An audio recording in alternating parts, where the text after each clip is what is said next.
Hi, I'm Danny Lipford. These days, more and more people are tackling their own home renovations. If you're one of them, here are a few tips to make installing drywall a little more successful.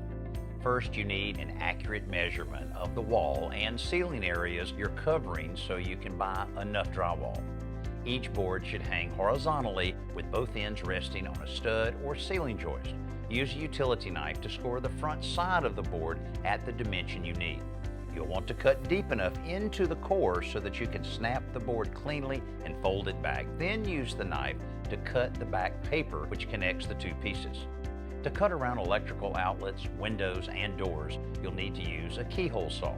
If a seam has a rough edge, use a rasp or the utility knife to smooth the surface for a tight, clean fit. Now be sure to hang the ceiling boards before the wall boards. You can either use drywall nails or screws to fasten each sheet, but I prefer to use screws, especially for ceilings.